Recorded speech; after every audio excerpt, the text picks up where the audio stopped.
Teman-teman, masih ingatkah kalian seberapa kotor dan melelahkannya media sosial kita pas musim pemilu kemarin?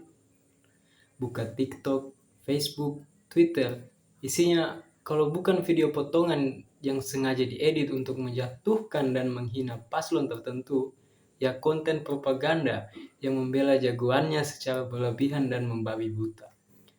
Di satu sisi kerjaannya mencaci maki kelompok lain, tapi di sisi lain menyanjung paslon pilihannya seolah-olah mereka manusia paling sempurna tanpa celah. Siapapun yang beda pendapat atau mencoba netral, langsung diserang dan dicap musuh. Disitulah kita bisa melihat bagaimana ruang digital kita rusak parah akibat kombinasi antara kampanye hitam dan fanatisme buta dari kelakuan para buzzer-buzzer ini. Dan melihat rusaknya etika digital tersebut, di sini saya ingin mengajak kita semua untuk melihat masalah ini dari sudut pandang yang berbeda. Assalamualaikum warahmatullahi wabarakatuh. Salam sejahtera bagi kita semua. Salam Om Swastiastu, Namo Buddhaya, salam kebajikan. Selamat siang Bapak dosen dan teman-teman sekalian. Perkenalkan, nama saya Renaldi dengan NIM A12125202137 dari Program Studi Pendidikan Bahasa Inggris Universitas Tadulako.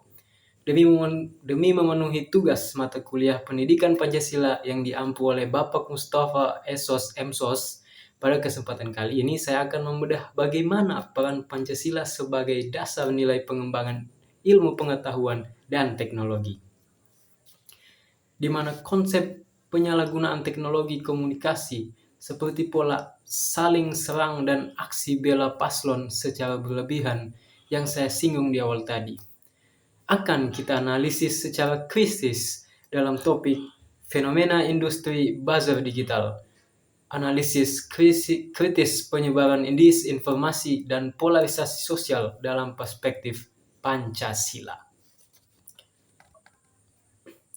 Oke, sekarang kita masuk ke bagian penyajian masalah. Isu utama yang saya angkat di sini adalah tentang bagaimana opini publik kita dimanipulasi oleh buzzer digital. Kalau kita lihat fakta di lapangan sekarang, manipulasi opini ini sangat gila-gilaan dan digerakkan secara rapi oleh pasukan cyber bayaran di berbagai platform media sosial.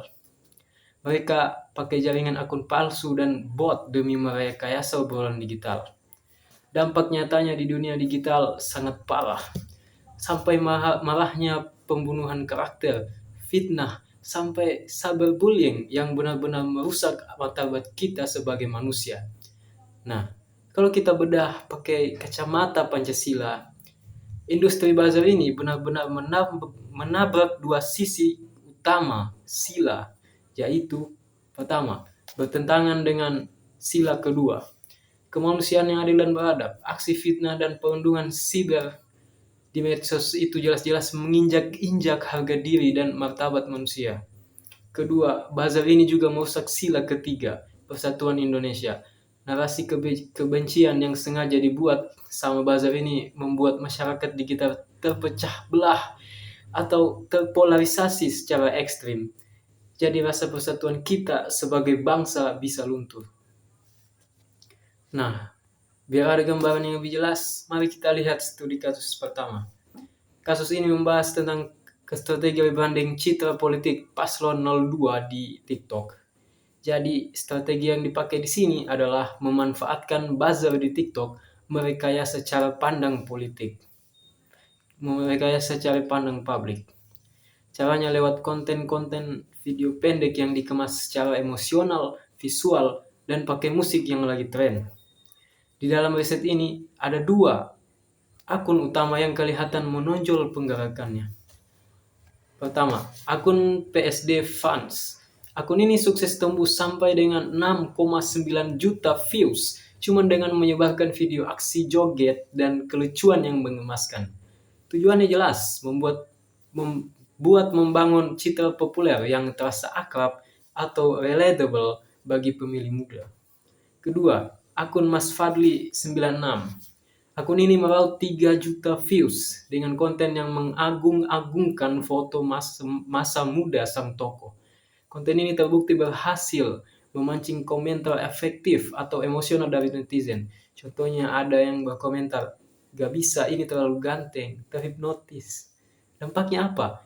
Lewat operasi siber ini, citra militer yang tadinya kaku berhasil digeser menjadi narasi populer.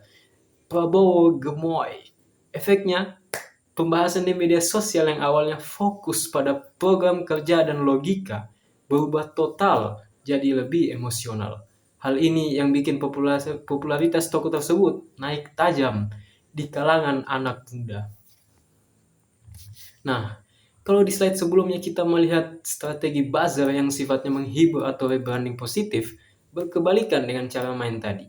Di studi kasus kedua ini, kita melihat sisi agresifnya, tentang kampanye negatif dan efek balik atau backfire effect terhadap paslon 01. Jadi, strategi yang dipakai di sini adalah operasi buzzer buat menyebarkan disinformasi, memotong video di luar konteks asli, sampai mengeksploitasi isu politik identitas demi merendahkan lawan politik. Riset ini menangkap pergerakan dari 2 akun. Pertama, ada akun Triuda Forstery. Akun ini sukses dapat 23.000,6 likes cuman dari menyebarkan video penghinaan verbal yang kasar ke Anies Baswedan. Kedua, akun Sinta Jojo. Akun ini aktif dalam memproduksi konten provokatif. Contohnya membuat poster digital dengan tulisan "Bersama Cak Imin mewujudkan Indonesia ngawur" dan "Sama-sama hobi ngibul". Tapi uniknya, serangan siber di sini malah memicu yang namanya backfire effect atau efek balik. Ternyata, serangan buzzer yang dinilai netizen terlalu kasar dan keterlaluan bukannya bikin paslon 01 jatuh, tapi malah memicu lahirnya solidaritas organik. Simpati publik justru berbalik mendukung paslon 01 selaku korban fitnah. Hal ini terbukti dari munculnya komentar real dari penonton seperti, "Ucapanmu bikin saya pindah perubahan 01".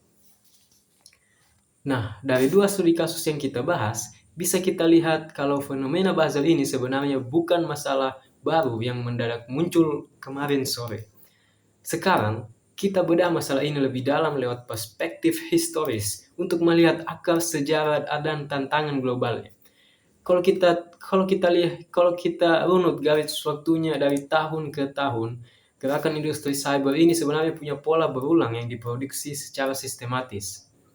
Kilas balik ke tahun 2017, pas Pilkada DKI. Ini adalah momen di mana buzzer pertama kali bergerak secara masif menggunakan narasi SARA dan politik identitas. Kemudian pola polarisasi digital yang sama diproduksi ulang kembali pada Pilpres 2019 sampai akhirnya pemilu 2024 kemarin. Industri buzzer ini jadi semakin canggih lewat manipulasi video viral, teknik rebranding citra, hingga kampanye negatif seperti yang kita lihat di contoh kasus sebelumnya. Jadi teman-teman, taktik pecah belah berbasis manipulasi informasi digital ini sebenarnya punya pola historis yang sama dengan strategi kolonial di masa lalu, alias ini adalah divide et impera versi digital. And for your information guys, istilah divide et impera berasal dari bahasa Latin yang artinya pecah belah dan kuasai. Jadi ini adalah strategi untuk memecah kelompok atau masyarakat menjadi beberapa kubu agar lebih mudah dipengaruhi, dikendalikan, atau diarahkan demi kepentingan tertentu. Dan sekarang strategi ini dilakukan, tetapi dalam versi digital.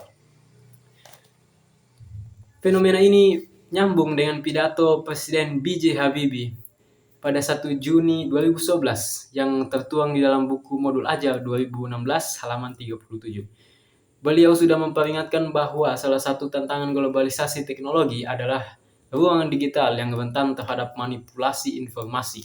Ketiadaan reaktualisasi nilai Pancasila di dunia nyata inilah yang akhirnya memicu amnesia nasional, di mana kita lupa akan esensi payung persatuan bangsa kita sendiri. Nah, Dari efek amnesia nasional dan taktik pecah belah digital di slide sebelumnya tadi dampaknya langsung berasa ke kehidupan sehari-hari kita. Sekarang mari kita geser ke perspektif sosiologis untuk melihat bagaimana fenomena ini merusak realitas sosial di masyarakat. Hal pertama yang perlu kita soroti di sini adalah adanya pergeseran pola komunikasi.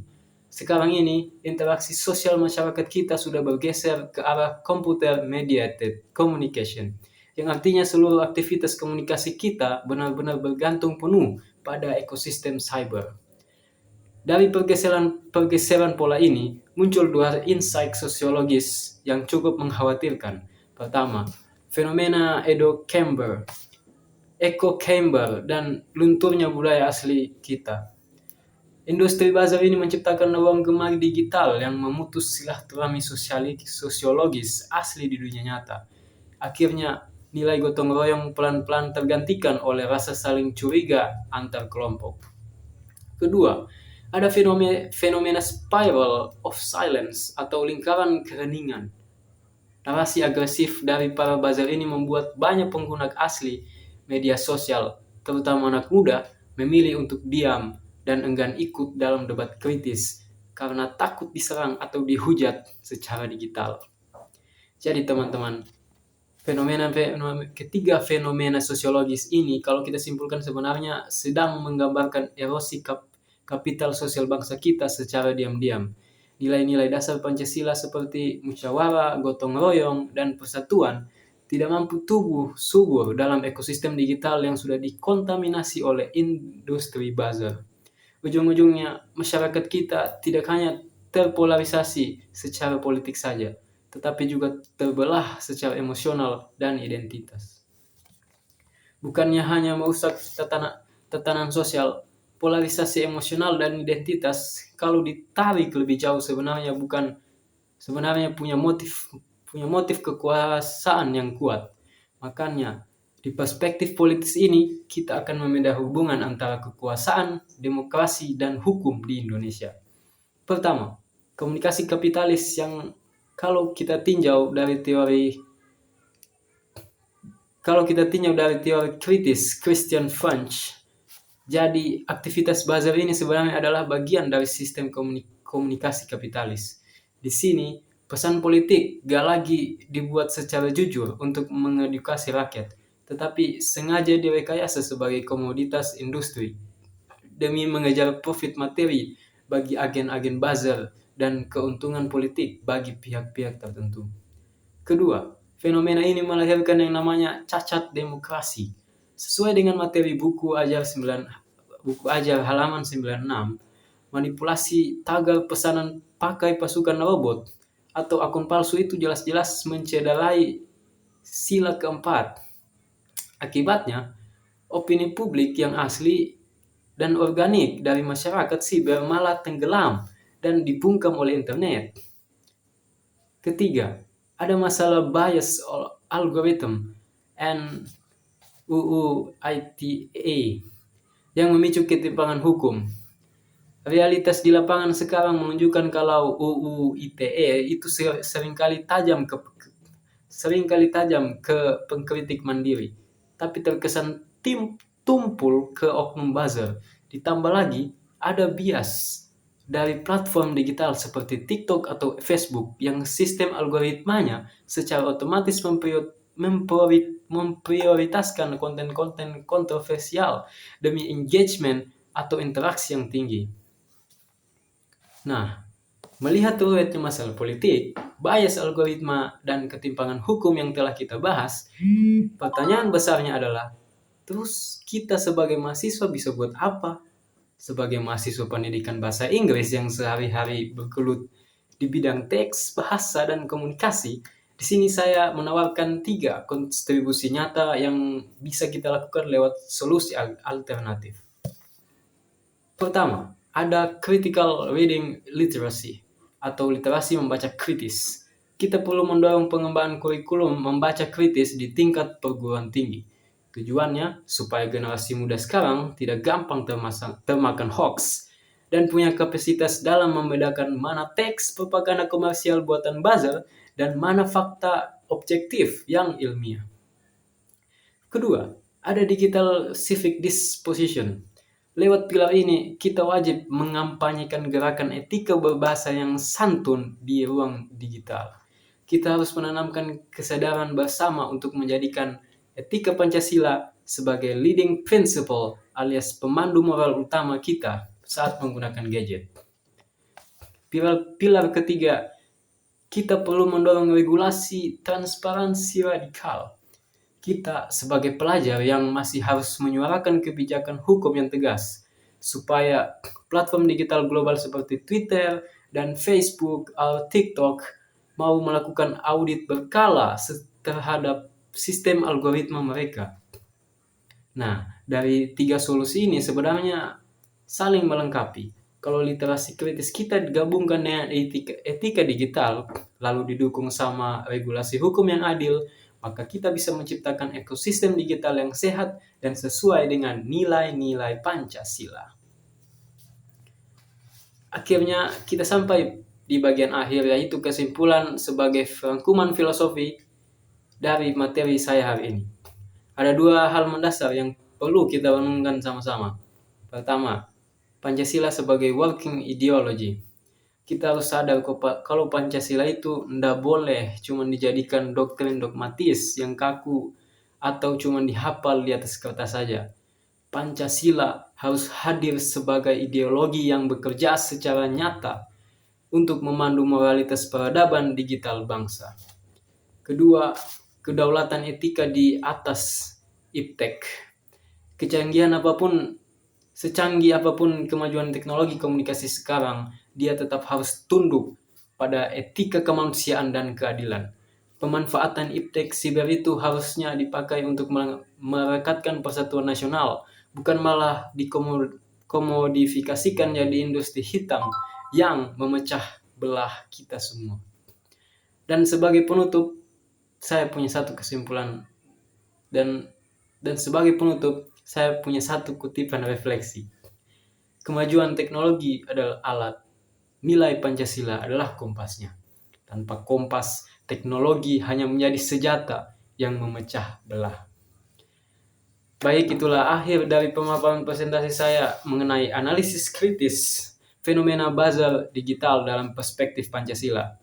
Semoga apa yang saya sampaikan tadi bisa memberikan sedikit insight atau sudut pandang baru bagi kita semua, terutama dalam menjaga dan merawat nilai-nilai Pancasila di tengah derasnya arus dunia digital saat ini. Sekian presentasi dari saya.